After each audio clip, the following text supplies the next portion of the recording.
Hello friends, welcome back to Tech Tamil Hunter. இந்த வீடியோவில் நாங்கள் இந்த மாதிரி டெக்ஸ்ட் பிளண்டிங் எஃபெக்டை எப்படி நாங்கள் ஃபோட்டோஷாப்பில் மேக் பண்ணலாம்ன்றதை பற்றி வாங்க இப்போ நாங்கள் பார்க்கலாம். பார்க்குறதுக்கு முன்னாடி நீங்கள் இது வரைக்கும் எங்களுடைய டெக் தமிழ் ஹண்டர் சேனலை இது வரைக்கும் சப்ஸ்கிரைப் பண்ணலன்னு சொன்னால் கீழே உள்ள ரெட் கலர் பட்டனை அழுத்தி சப்ஸ்கிரைப் பண்ணி கொள்ளுங்க. கூடவே ஒரு பெல் சிம்பல் வரும், அதையும் அழுத்தி ஆல்ல ப்ரெஸ் பண்ணுங்க. அப்போதான் நாங்கள் தினம் போடக்கூடிய வீடியோ உங்களுக்கு நோட்டிஃபிகேஷனாக வந்து சேரும். ஓகே ஃப்ரெண்ட்ஸ், வாங்க இப்போ நாங்கள் வீடியோக்குள்ள போகலாம். இந்த மாதிரி ஒரு ஃபோட்டோவை நீங்கள் வந்து டவுன்லோட் பண்ணி எடுத்துக்கொள்ளுங்க. இந்த ஃபோட்டோ உங்களுக்கு வேணும்னு சொன்னால் கீழே டிஸ்கிரிப்ஷனில் நான் வந்து லிங்க் போட்டிருக்கேன், போய் டவுன்லோட் பண்ணி எடுத்துக்கொள்ளுங்க. ஓகே, இந்த ஃபோட்டோவை நாங்கள் எடுத்ததுக்கப்புறம் என்ன பண்ணணும்னு சொன்னால், இது வந்து இப்போ ஒரு இமேஜாக இருக்குது. இந்த இமேஜை நாங்கள் ஃபர்ஸ்ட் என்ன பண்ணணும்னா இதை செலக்ட் பண்ணணும். ஸோ நீங்கள் ஆப்ஜெக்ட் செலெக்ஷனை செலக்ட் பண்ணிட்டு இந்த ஃபோட்டோவை நீங்கள் செலக்ட் பண்ணிட்டு இதை அப்படியே ஃபுல்லாக செலக்ட் பண்ணிக்கொள்ளுங்க. செலக்ட் பண்ணால் இந்த ஆப்ஜெக்ட் செலெக்ஷன் வந்து இந்த ஆப்ஜெக்டை சரியாக செலக்ட் ஆகும். ஓகே, இப்போ இதை செலக்ட் பண்ணியாச்சு. ஸோ செலக்ட் பண்ணதுக்கப்புறம் என்ன பண்ணணும்னு சொன்னால், உங்களுடைய கீபோர்டில் Ctrl+J ப்ரெஸ் பண்ணினா உங்களுக்கு வந்து ஒரு காப்பி வரும். இங்கே பாருங்கள், லேயரில் பாருங்கள், நீங்கள் உங்களுக்கு காப்பி வந்திருக்கும். ஓகேயா?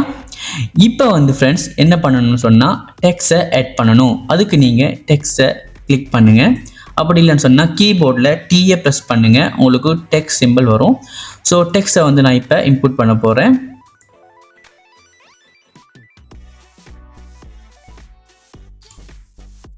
ஓகே, இப்போ வந்து இதுக்கு ஒரு நேம் கொடுக்குறேன்.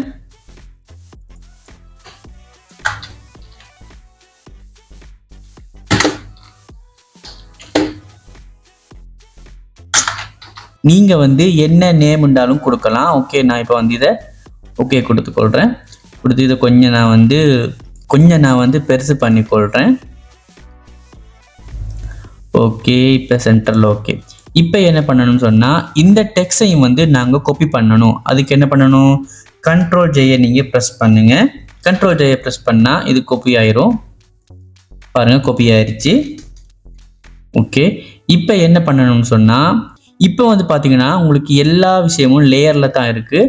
ஸோ நீங்கள் வந்து இப்போ லேயர் செக்ஷனை பாருங்கள். லேயரில் பார்த்தீங்கன்னு சொன்னால் நீங்கள் எட் பண்ண டெக்ஸ்டும் இருக்கும், அதை அடுத்து காப்பி பண்ண டெக்ஸ்டும் இருக்கும். இந்த காப்பி பண்ண டெக்ஸ்ட்டை நீங்கள் அப்படியே கீழே ட்ராக் பண்ணி இந்த இமேஜ் லேயருக்கும் இந்த லேயர் 0க்கும் நடுவில் சென்டரில் அப்படியே வைங்க. வச்சதுக்கப்புறம் என்ன பண்ணணும்னு சொன்னால் மேலே உள்ள டெக்ஸ்ட்டை வந்து நீங்கள் செலக்ட் பண்ணுங்கள். அதை நீங்கள் என்ன செய்யணும்னு சொன்னால் இந்த லேயர்ஸில் பார்த்தீங்கன்னு சொன்னால் ஃபில் அப்படின்ற ஒரு கண்டென்ட் கொடுத்துருப்பாங்க. அந்த ஃபில்லில் வந்து நீங்கள் செலக்ட் பண்ணிட்டு இதை அப்படியே 0வாக மாற்றுங்க. ஓகே, இப்போ 0வாக மாற்றினா உங்களுக்கு வந்து ஃபர்ஸ்ட் உள்ள லெட்டர் வந்து உங்களுக்கு தெரியாது. இந்த சென்டரில் உள்ள இந்த லெட்டர்ஸ் தான் உங்களுக்கு வந்து விளங்கும். இதுக்கப்புறம் என்ன பண்ணணும்னா இந்த லெட்டரை நீங்கள் செலக்ட் பண்ணிட்டு கீழே பார்த்தீங்கன்னு சொன்னால் FX அப்படின்னு இருக்கும், அதை வந்து கிளிக் பண்ணுங்கள். இதில் வந்து நீங்கள் ஸ்டோக் அப்படின்னு ஒன்று இருக்குது, அதை கொடுத்தா உங்களுக்கு வந்து இங்கே ஸ்டோக் ஆட் ஆகும். ஸோ ஸ்டோக் சைஸை வந்து நீங்கள் பெருசாக இருந்தால் குறைச்சிக்கொள்ளுங்க. ஓகே, இப்போ நீங்கள் வந்து இதில் என்ன கலர் வேணாலும் ஆட் பண்ணலாம். அந்த கலருக்கு ஏற்ற மாதிரி இங்கே ஸ்டோக் மாறும். நான் வந்து ஒயிட் கலரில் லெட்டர் கொடுத்துக்கிறதால வந்து என்னுடைய ஸ்டோக்கை வந்து நான் ஒயிட் கலரில் கொடுக்குறேன். கொடுத்துட்டு ஓகே கிளிக் பண்ணால் அந்த எஃபெக்ட் வந்து இப்போ ஆட் ஆகும்.